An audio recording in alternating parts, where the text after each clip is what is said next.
میرے ساتھ خوشائن بات ہے کہ کراچی بات جو ہے ماشاءاللہ ہمیشہ عالم اسلام کے ساتھ جب پاکستان کے جیسے معاملات ہوئے وہ کھڑی ہوتی ہے، ٹرسٹ کرتی ہے کہ کراچی بات کے رکنا کی زندگی کا ثبوت ہے، اور وہ بتاتے ہیں کہ ہم نہیں پاکستان ہماری برادری نے فیٹرنیٹی نے بنایا۔ اب آ جاتے ہیں آپ ایران اور مسٹر ٹرمپ کی طرف سے۔ دیکھیں وقت بہت کم لگتا ہے وہ کرنی ہے اور اس کے بعد جیسے نہ چلتا، لیکن کیونکہ یہ ریکارڈ بن رہا ہے، تاریخ بن رہی ہے آپ لوگوں کی۔ آپ کے جنرل سیکرٹری صاحب صدر صاحب آپ کا شکریہ کہ مجھے بھی آپ نے اس تاریخ کا حصہ بننے کا موقع دے دیا۔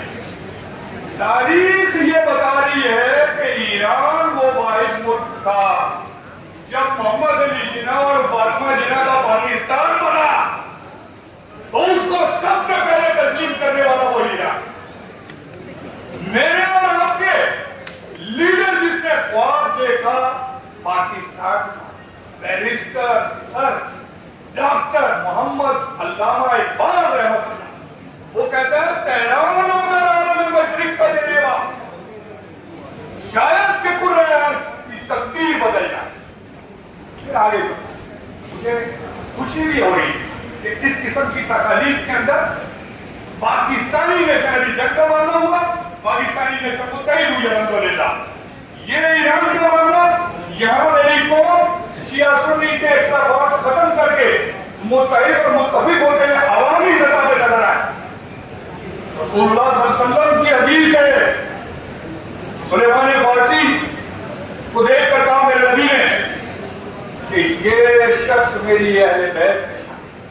کتنا پیار بھارت سے۔ پھر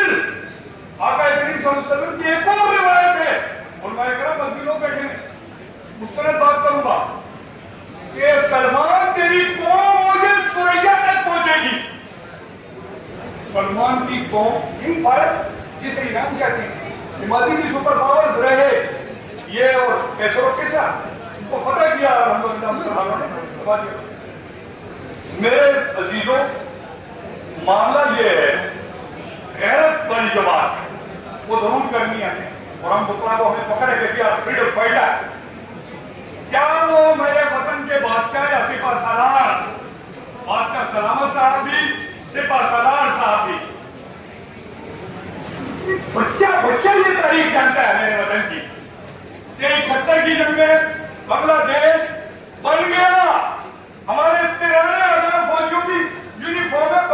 انڈیا کے دہلی میوزیم میں لگی ہوئی ہے، اور یہ بے غیرت امریکہ، یہ حرامزادہ امریکہ،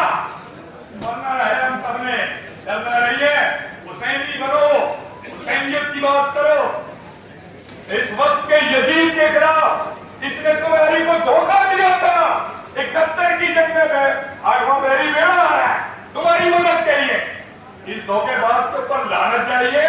یا پاکستانی افواج کا سربراہ، یا پاکستانی سپہ سالار، یا پاکستانی وزیر اعظم، اسے صرف ایک بات کے اوپر، صرف ایک پہلے جنگ ہوئی، لیکن یہ ریکارڈ ہے، میں کہا ہم ریکارڈ کی بات کریں گے، مسلم لوگ کے دلی کی بات۔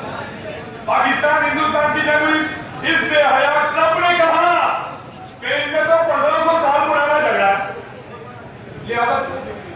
جب چائنا کی مدد سے اور میرے اللہ پاک کے فضل و کرم سے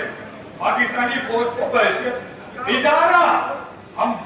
اس کی آئینی حدود کے اندر دل و جان سے مانتے ہیں، اس نے پہلا لڑا کرا تو ٹرمپ سے معافیا مودی نے مانگی، اس نے ایک کال کر آپ کو ٹھنڈا کر دیا۔ آپ اتنی کم قیمت پر جو ہے اپنی ریاست جو کہ اب عالم اسلام کی حقیقت میں سپر پاور بن رہی ہے، اس کو آپ بھیج دیتے ہیں، اس کے ایک کال جو کہ انڈیا نے اس سے کروائی دورہ کشتی، کیونکہ یہ تینوں ہی لڑ رہے تھے نا آپ کے خلاف، اسرائیل، امریکہ، انڈیا، یہ تینوں بدماش آپ کے ریاست کی اینٹ سے اینٹ بجانے کے لیے کھڑے تھے۔ اگر آپ کو کتنی اس وطن سے محبت ہے، آپ کو اس محدود ٹرمپ سے اتنی محبت ہے جو قاتل ہے مسلمانوں کا، تو آپ اس سے کہیں کہ جناب ہم تیرا نام دیتے، تو نے بڑا امن کا کام کیا، یہ 77 سال سے کشمیر بھی مر رہے ہیں، ان کا مسئلہ حل کرا، فلسطینیوں کے قاتل کو عالمی عدالت کے اندر بلا، یہ کیا آپ کے اندر شرم نہیں؟ آپ کو تو آج بھی طاقت کا سرچشمہ عوام نظر نہیں آتے، آپ کو تو طاقت کا سرچشمہ اللہ پاک کی ذات نظر نہیں آتی۔ آج بھی آپ کی تمام تر تمنائیں اس امریکی سامراج سے وابستہ ہے کہ وہ ہم اس کو نامینیٹ کریں گے، وہ ہماری حکومت میں ایکسٹینشن دے دے گا۔ اور بھائی بتو عزت و منتشا بتو ذل و منتشا، آخری بات کر کے ختم کروں گا کہ ایرانی بھائیوں، میں سنی مسلمان ہوں، میرے بکلا کی اکثریت سنی مسلمانوں کی، لیکن تمہاری مہربانی کہ تمہاری وجہ سے شیعہ سنی مسلمان متحد ہو رہے، اور یہ یاد رکھنا کہ اگر تمہارے حوالے سے وہ گنڈے، وہ عالمی دہشت گرد کریں گے، ہم جانتے ہیں اپنے حکمرانوں کو بھی، سیاستدانوں کو بھی، اپنے امریکی نژاد جرنیلوں کو بھی، لیکن یہاں سے یہ میٹر ضرور ایک ریکارڈ پہ بات جانے دوں گا، بے شک میرے دوست ناراض ہو جائیں مجھ سے، کہ یہ پاکستان کا جو ایک خفیہ ادارہ ہے، اس کی پراکسی جنگ تھی جس نے روس کے ٹکڑے افغانستان میں کر دیے، اور جو مشرقی اور مغربی دیواریں بلند کی گئی، یہ پاکستانی ادارہ ہے، عیسائی کا کمال تھا۔ اسی طرح نیٹو اور امریکہ کو افغانستان کے اندر قبرستان بنایا، میرے ظہور بھائی کے فیورٹ جنرل تھا، جس کو تم نے بند کر دیا، جس کا نام تھا جنرل فیض، میں نے اس کی تصویر دیکھی، وہ وہاں سے جب امریکی مردار کا آخری سپاہی نکلا تو اس نے ورلڈ کو میسج دیتے ہوئے، چائے پیتے ہوئے ایک فاتح کا پیغام دیا، تم نے آج اس کو نشانہ عبرت بنا دیا۔ یاد رکھو تم کچھ بھی نہیں کر پاؤ گے، پاکستانی عوام انشاءاللہ رضی ایران کے ساتھ کل بھی تھی، آج بھی ہے۔